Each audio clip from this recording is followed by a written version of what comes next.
Bien le bonjour, grand trésor. Ça fait un petit moment que j'ai pas pointé ma ganache sous cette latitude qui est la vidéo. Yes, I. Bon, bah déjà, j'espère que t'es en forme. En forme de quoi, je ne sais pas, mais à l'aise avec la forme avec laquelle que tu expérimentes actuellement. Oui. Alors, je pourrais dire, ça brasse pas mal en ce moment. Mais de toute façon, j'ai l'impression que ça brasse tout le temps pour qui est un petit peu connecté. Et puis que de toute façon, c'est des cycles. Au moment où ça brasse pour quelqu'un, ça brasse pas forcément pour un autre. Donc cette réalité, pour moi, est immuable et résonnera toujours chez quelqu'un. Ça brasse. Ça brosse pas mal, ce moment. Je voudrais revenir sur quelque chose qui, je crois, nous concerne tous, puisque nous sommes tous venus au monde dans une cellule familiale. C'est au sein même de cette cellule familiale que nous avons croix. Je sais pas si ça se dit, mais dans la croissance, tu sais, comme une graine qu'on aurait mis dans un terreau, bah, ta cellule familiale, c'est le terreau de la graine.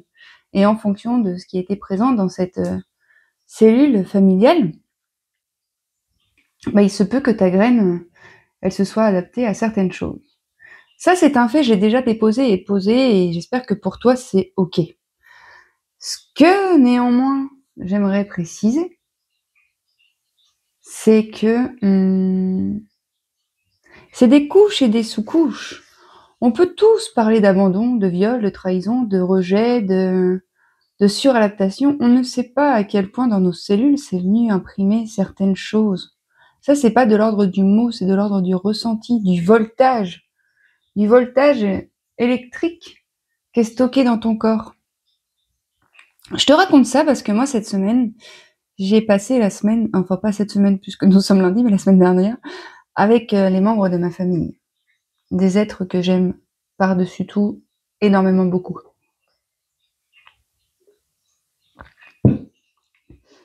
Ça faisait, je ne sais pas si on s'était déjà retrouvés tous les 4. Si, peut-être il y a 10 ans. Je veux dire, là, on n'était que tous les 4. Mes 2 frères, ma mère et moi. Ça fait très longtemps. Hein. Et c'est très joyeux. Il y a eu plein de fous rires. Il y a eu plein d'amour. Et puis, il y a eu aussi plein d'activations. Moi, personnellement, assez tôt, j'ai senti dans les premiers jours, les premières heures, que j'avais une posture inconsciente qui se dévoilait de « je me retire, je prends pas trop de place ». C'est du ressenti. Le matin, je me réveille, je pèse 3 tonnes. Ah bon? Bah dis donc. Donc, riche de pas mal d'expériences, de connaissances justes, je perçois à travers ça qu'il y a une posture en moi qui est en train de se dévoiler. Que je peux observer. Donc si je peux l'observer, cette posture de je m'efface, c'est que je ne suis plus en train de la nourrir plein gaz, ni même en train de m'y confondre, j'en suis dissociée un peu. J'ai créé un espace. Et donc c'est magnifique, parce que si j'ai créé un espace, c'est que je suis en capacité d'accueillir la petite fille qui, en moi, à un moment donné, s'est crue dans l'obligation de se retirer. Et donc c'était ça, puis c'était beaucoup de... Dans ma structure familiale, mais comme je pense dans beaucoup, c'est pour ça que je partage, pour que ça puisse faire des ponts et qu'on puisse se reconnaître et qu'on puisse enfin être authentique. Enfin moi, c'est ce que je prêche, hein. Je pense que tu as remarqué la spontanéité, l'authenticité, mais je vois que pour beaucoup, c'est très souffrant encore de se raconter dans son état brut. Et qui pourtant, brut, j'y appose pas la brutalité de la violence, j'y appose la structure originelle, l'essence primitive qui se goûte sous certaines latitudes parfois, tu vois. Et alors, je pense que dans ma structure, moi, il y a l'énergie de la colère qui a pas trop été autorisée. Vraiment. Alors, c'est marrant parce que si je prends la photo actuelle de qui nous sommes aujourd'hui dans notre famille, bien évidemment que ce n'est plus du même acabit que ce que nous étions il y a très longtemps, quand j'étais enfant. Pour autant, c'est pas parce que ce qui n'est plus que ce qui a été n'est pas encore. Tu comprends? C'est pas parce que dans la forme ça a changé que dans le fond, il n'y a pas des énergies stagnantes qui vibrent toujours à certaines vibrations. Et alors c'était vraiment...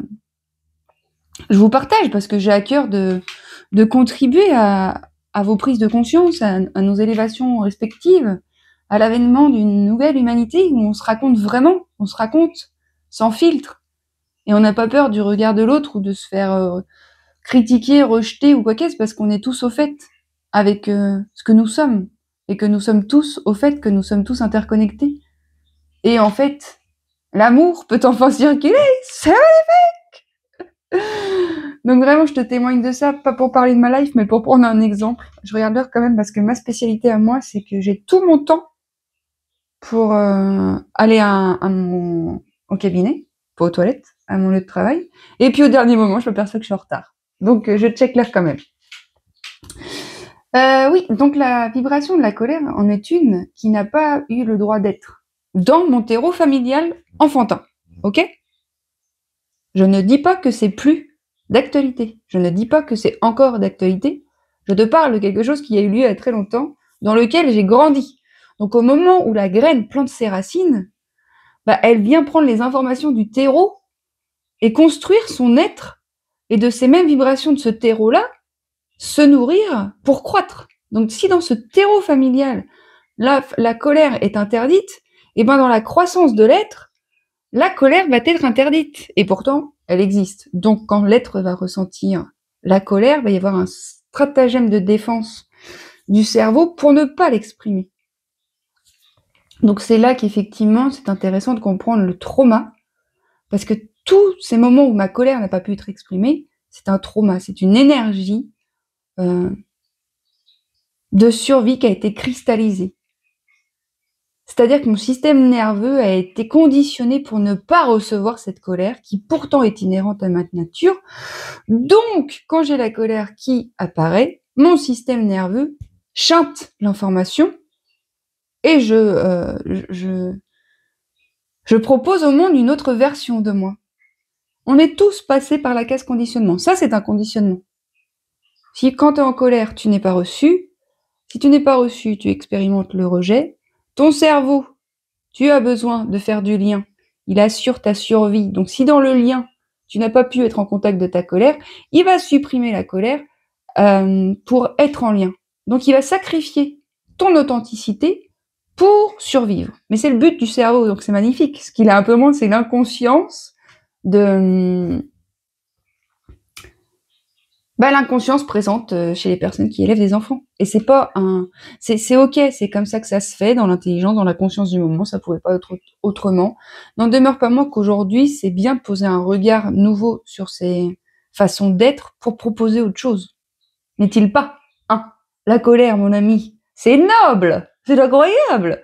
C'est quelque chose qui atteste qu'une barrière a été franchie. Elle est juste là en mode wouhou, regarde ici là-bas, ça fuit.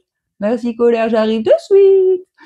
Et en fait là, je vous raconte ça parce que tu vois, moi cette semaine, donc au contact de l'énergie de ma madrine, dans notre lieu énergétique, cette colère a été réprimée.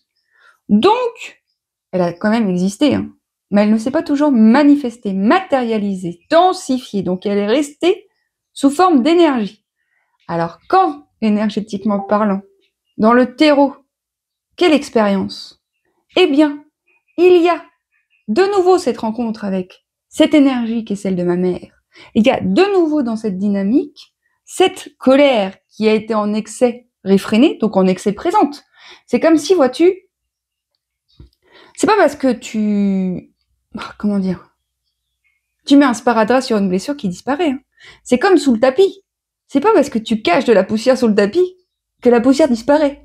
Donc la colère, c'est pas parce que tu ne l'exprimes pas qu'elle n'existe pas. Donc tu l'exprimes pas, tu la caches, mais à un moment,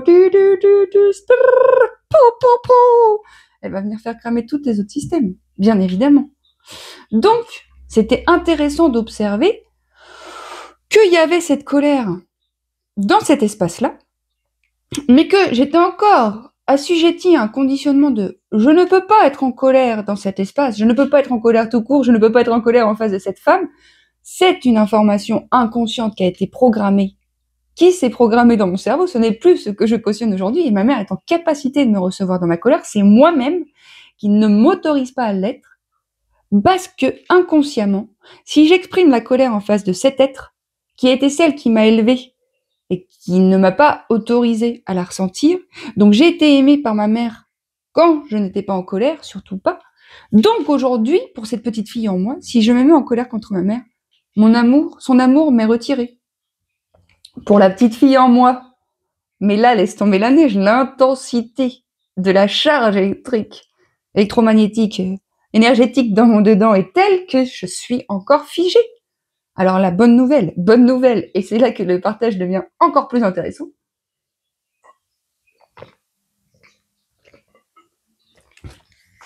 C'est ce que ma mère, dans son intelligence divine, m'a très bien renvoyé le fait que j'étais désagréable avec elle. Bah oui, parce que cette colère, même si elle ne s'exprime pas, elle vient me chanter dans mon corps. Donc, à un moment donné, dans notre espace, j'arrive et je me dépose comme je peux, mais j'étais là en mode, mon Dieu.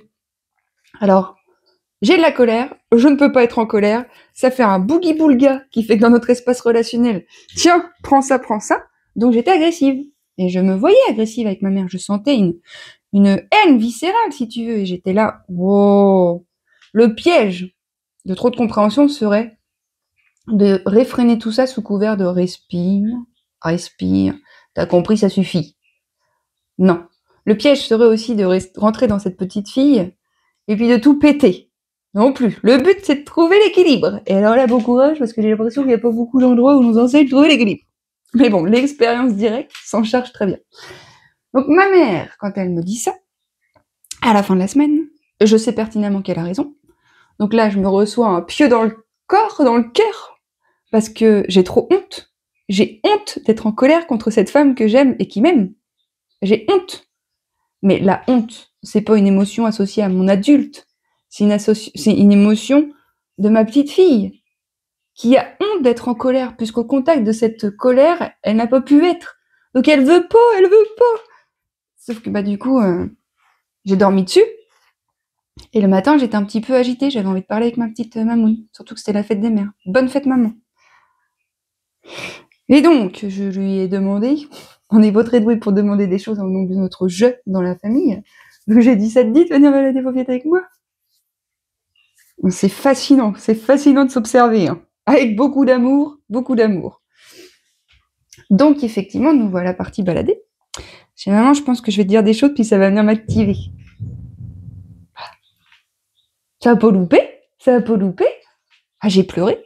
J'ai continué à parler. J'ai continué à mettre des mots sur ce que je ressentais.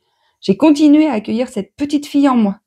Je dis voilà, maman, c'est pas toujours évident pour moi parce que voilà, il y a eu ça. Alors c'est pas pour remettre ça en exergue ou reprocher quoi que ce soit, c'est pour expliquer ce qui se joue dans l'instant par rapport à ce qui s'est joué jadis. Mais c'est pas un procès, c'est juste expliquer ce qui est là pour moi et dire que c'est pas toujours évident pour moi de traiter encore avec l'énergie de cette colère dans notre espace. Parce que j'apprends, parce que j'ai pas appris, parce que j'ai encore des interdits, parce que j'ai honte, parce que plein de trucs. Et pour autant, se raconter, poser des mots, c'est reconnaître cette partie de nous. C'est lui donner la parole. Et quand elle prend la parole et qu'elle s'exprime, elle arrive avec tout un champ émotionnel. Et alors là, tu pleures. Et c'est ok, t'es en capacité de pleurer. Et c'est ça le plus gros défi actuellement, c'est que il y a beaucoup d'adultes qui n'ont pas restauré leur posture de parents intérieurs. C'est-à-dire qu'ils sont encore dans le victime, bourreau, tout ça là. Pas responsables. Ils sont coupables ou victimes ou bourreaux, ils s'en veulent, ils n'ont pas le droit, ils se trouvent trop nuls. Et j'avoue que poser un genou à terre et pleurer, moi c'est habituel.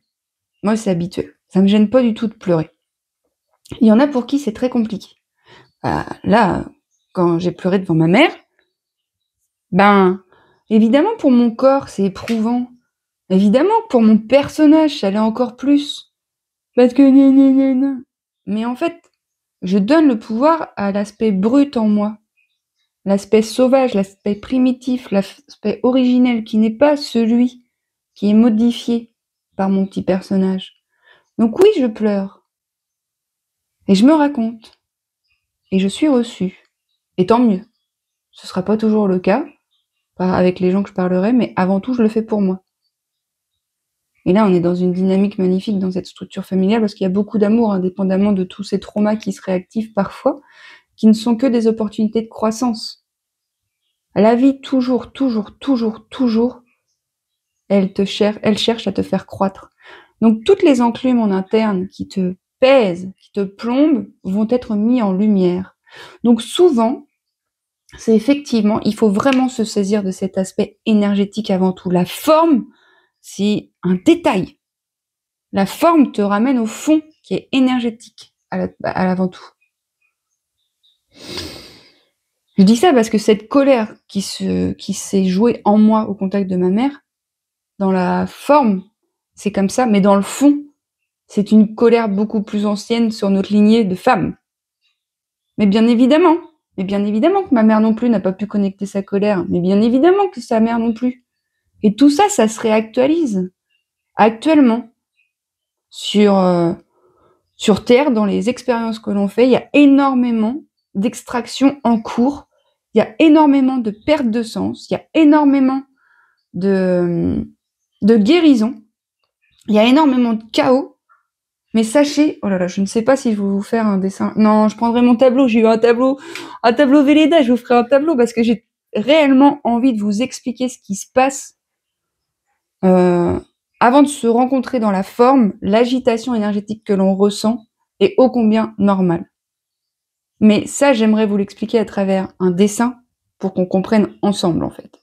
Et qu'on puisse se détendre la nouille concernant ces phénomènes de libération et de guérison et arrêter de se raconter des histoires comme quoi ça ne devrait pas, ça ne pourrait pas, c'est pour soi qu'on vit tout ça avant tout. Et vu qu'on fait partie d'une systémie qui est l'humanité, et là, moi, dans ma systémie, c'était la famille, là, le système dont je te parle, si je bouge mes lignes, si je libère des choses, je libère pour l'entièreté de la famille.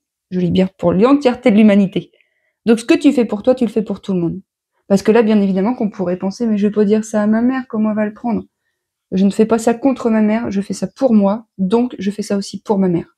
Sur le coup, ce n'est pas forcément agréable, appréciable. Pour autant, c'est réellement pour tout le monde. Il y a vraiment ça à remettre au cœur aussi, hein, que si tu agis pour toi, tu agis pour l'autre. Et quand tu as intégré ça, tu vis les choses complètement différemment. C'est-à-dire que quand l'homme avec qui j'étais m'a quitté, il l'a fait pour lui, mais bien évidemment que je sais qu'il l'a fait pour moi. Pas moi le personnage, mais il l'a fait pour lui. C'était pas possible pour lui, donc il a servi son besoin. Donc je sais que dans la servitude de son besoin, il nourrit mon besoin aussi. Donc je pourrais dire non, sauf que je sais que c'est pour le mieux pour tout le monde en fait. Si quelqu'un dans une dynamique relationnelle à deux prend une décision qui est juste pour elle, même si la décision peut venir blesser l'autre, c'est juste pour l'autre aussi. Et bien souvent, il y a un manque de maturité dans les espaces relationnels parce qu'en interne, on ne sait pas relationner avec soi-même. Parce qu'en interne, on a été kidnappé de notre propre ressource de régénération, d'exprimation, ça se dit pas mais t'as compris, de transmutation, de renaissance et tutti quantix. Mais ouais, grand trésor, c'est magnifique ces libérations en cours.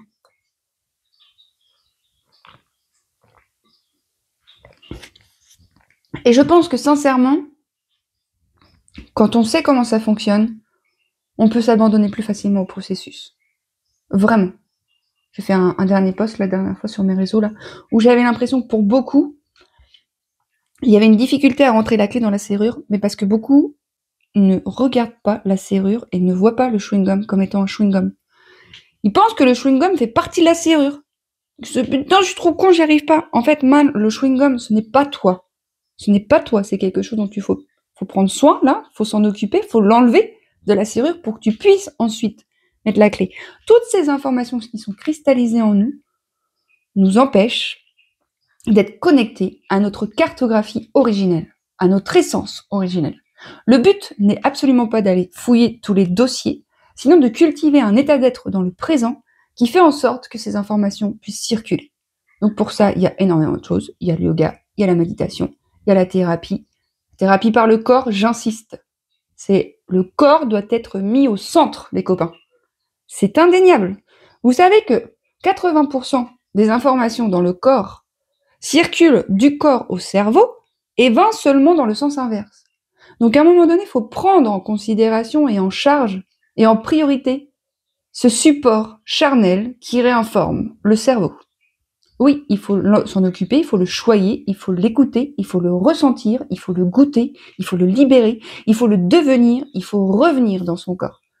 Donc il y a plein d'exercices, tranquilles, posés, pour le faire avec beaucoup de douceur. Parce que même si je parle avec un peu de fermeté, là, j'ai un cœur rempli de douceur pour l'humanité que nous sommes, et j'ai une douceur à offrir au monde parce que je suis persuadée que ces protocoles et ces processus de libération peuvent se goûter dans une douceur incommensurable et que je pense que c'est ce qui nous manque cruellement. Parce que nous avons cru qu'il fallait faire quelque chose depuis un espace très limitant et limité qu'est notre tête. Nous avons cru qu'il fallait performer, nous avons cru qu'il fallait comprendre, nous avons cru que nous pouvions contrôler le vivant. Le vivant ne se contrôle pas, il se goûte, il se vit, il se ressent, il s'accompagne. Et voilà, c'est complètement une posture autre. Bon, j'espère que ça t'a parlé, Quand Trésor. C'est vraiment une capsule comme les autres pour te déculpabiliser, pour que tu puisses te détendre, te comprendre un peu mieux, pour être plus au fait de tes besoins, de tes fonctionnements, de tes mécanismes, et que tu puisses te dire que t'es pas trop con si tu réagis et que tu peux pas dire oui alors que tu as envie de dire oui. Tout ça, c'est vraiment des charges traumatiques qui sont dans le corps et qui ont dérégulé ton système nerveux. Donc prendre soin de son corps, en douceur, réinformer qu'il y a de la sécurité. Pour moi, je crois que j'ai déjà dit dans une vidéo, gros secret, la sécurité, c'est l'amour. L'amour de soi. Et du coup, quand t'as pas été aimé, quand tu es au contact de ta tristesse, peut-être tu n'aimes pas ta tristesse, donc tu t'aimes pas, donc tu n'es pas en sécurité puisque tu es un être qui est composé de tristesse aussi. Si tu n'es pas en capacité de la recevoir parce que tu as été conditionné pour ça, alors tu crées de l'insécurité en interne parce que tu te dis non. Grand Trésor, j'aurais tellement de choses à te partager.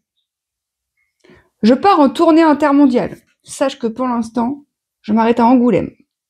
Après à la Turballe, après à Nantes, après peut-être en Bretagne, après peut-être à Limoges.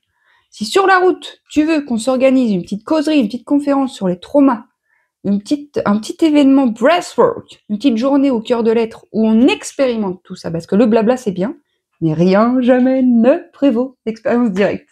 Rien jamais ne remplacera l'expérience directe. T'as même pas besoin de lire des bouquins pour expérimenter.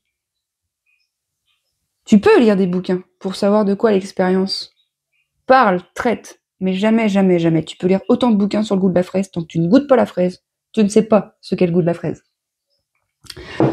Donc voilà, je t'invite de tout cœur, mais de tout cœur et de tout mon être, de chacune des cellules de mon être, à t'offrir des espaces d'expérimentation dans un cadre sécure, doux, bienveillant, où il n'y a pas un abus de pouvoir et où la volonté de l'encadrant n'est autre que celle de te permettre d'être qui tu es. Oh, ça me fait pleurer!